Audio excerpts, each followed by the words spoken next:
दे दिल परदेसी नू तेनू नित दा रोना पै जाऊगा। अक्सर हम पर्दे पर धुरंधर जैसी फिल्में देखते हैं, तालियां बजाते हैं और घर लौट आते हैं, लेकिन असल जिंदगी के धुरंधर शोर नहीं मचाते। उनकी जीत दिखाई नहीं देती, बल्कि बड़ी हिफाजत से छुपाई जाती है। आज की इस बातचीत में एक ऐसे ही जाबाज नाम की बात करेंगे जिसकी शहादत पर पूरा हिंदुस्तान आज भी फख्र करता है। राजस्थान के श्रृंगार नगर की गलियों में एक बच्चा बड़ा हुआ। नाम था रविंद्र कौशिक।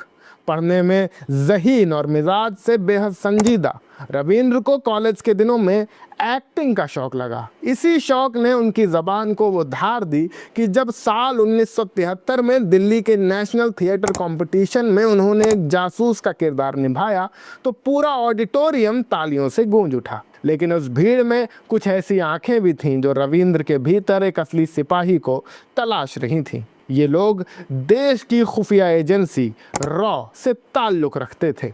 उनकी पैनी नज़र ने रविंद्र के हौसले को भांप लिया और कई महीनों के बैकग्राउंड चेक के बाद उन्हें एक ऐसा ऑफर दिया गया जिसे ठुकराना रविंद्र की रगों में दौड़ते देश प्रेम के लिए मुमकिन नहीं था। नमस्कार, मैं हूं शाश्वत सिंदरपन और आप देख रहे हैं द देशपोर्ट। रविंद्र कौशिक ने अपनी पहचान बदली, अपना वजूद बदला और दिल्ली में 2 साल की वो कड़ी ट्रेनिंग ली जिसने उन्हें नबी अहमद शाकिर बना दिया। उन्होंने इस्लाम की बारीकियां सीखीं, उर्दू पर महारत हासिल की और यहाँ तक कि मजहबी पहचान के लिए खतना तक करवाया। साल 1975 में वो अबू धाबी के रास्ते पाकिस्तान पहुँचे और वहाँ के सिस्टम में ऐसे रचे बसे कि कराची यूनिवर्सिटी से लॉ की डिग्री ली और पाकिस्तान आर्मी में मेजर के पद तक जा पहुँचे। 1989 से 1983 के बीच हिंदुस्तान को वो संवेदनशील जानकारियाँ भेजी जो मुल्क की हिफाजत के लिए बहुत ज़रूरी थी, चाहे पंजाब बॉर्डर पर सैनिकों की तैनाती हो या कहूटा जैसे परमाणु ठिकानों का सच। लेकिन नियति को कुछ और ही मंजूर था। 1983 में एक दूसरे जासूस की गलती और पाकिस्तानी टॉर्चर ने रविंद्र का भेद खोल दिया। अगले 20 साल उन्होंने वहां की जेलों में वो यातनाएं झेली जिन्हें सुनकर इंसान की रूह कांप जाए। 6 नवंबर 2001 को पाकिस्तान की मियांवाली जेल में टीबी और हार्ट अटैक से उनकी मौत हो गई और उन्हें वहीं एक बेनाम कब्र में दफना दिया गया। मौत से 3 दिन पहले अपनी मां को लिखी एक चिट्ठी में उनका एक सवाल आज भी हमारे सिस्टम को आईना दिखाता है कि क्या देश के लिए कुर्बानी देने वालों को आखिर में यही मिलता है। रविंद्र कौशिक जैसे ब्लैक टाइगर को पैदा करने वाली एजेंसी यानी रॉ की कहानी भी उतनी ही दिलचस्प। 1947 में जब बंटवारा हुआ तो हमारे हिस्से में इंटेलिजेंस ब्यूरो यानी IBI, जबकि पाकिस्तान को मिलिट्री इंटेलिजेंस मिली जिसे बाद में ISI बनी। शुरुआत में IB ही देश के अंदर और बाहर की जासूसी संभालती थी, लेकिन 1962 में चीन के हाथों मिली शिकस्त और 1965 की जंग ने यह साफ कर दिया कि हमारा खुफिया तंत्र विदेशी खतरों को भांपने में नाकाम रहा है। तब की प्रधानमंत्री इंदिरा गांधी ने जरूरत महसूस की कि एक ऐसे स्पेशलाइज्ड एजेंसी की जरूरत है जो सिर्फ विदेशी जासूसी और स्ट्रेटेजिक इन्फो पर फोकस करे। इसी सोच के साथ 1968 में RN काउ की कमान में रिसर्च एंड एनालिसिस विंग यानी रॉ की बुनियाद रखी गई। इस एजेंसी को सीधे PMO के अंदर रखा गया ताकि ये दफ्तरशाही की फाइलों में न उलझे।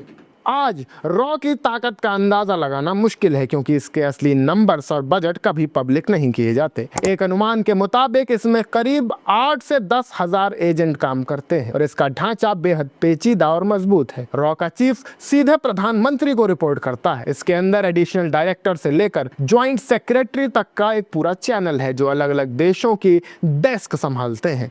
इनकी ट्रेनिंग भी 2 हिस्सों में होती है। पहले बुनियादी ट्रेनिंग जहां जियो स्ट्रैटेजी और जासूसी के नियम सिखाए जाते हैं और फिर फील्ड ट्रेनिंग जहां ऑफिसर को मिलिट्री यूनिट्स के साथ असल जंग के हालात में काम करना सिखाया जाता है। उन्हें दुश्मन की भाषा सिखाई जाती है ताकि वो जहां रहें वहां के समाज में ऐसे घुल जाएं कि कोई उन पर शक न कर सके। जैसा कि हमने हालिया मूवी धुरंधर में हमजा और जसकीरत जैसे किरदारों को देखा। लेकिन इस अंधेरी दुनिया में सिर्फ वफादारी नहीं बल्कि कभी कभी गद्दारी के दाग भी लगते हैं।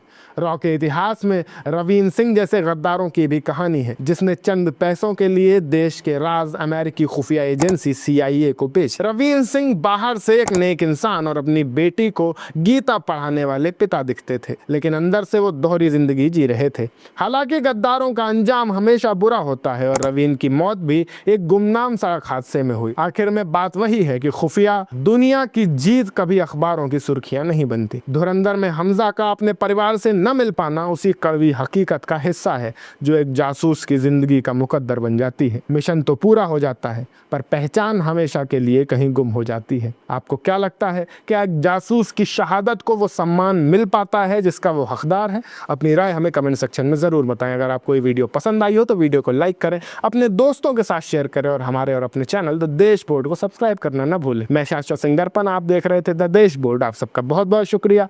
जय हिंद, जय भारत।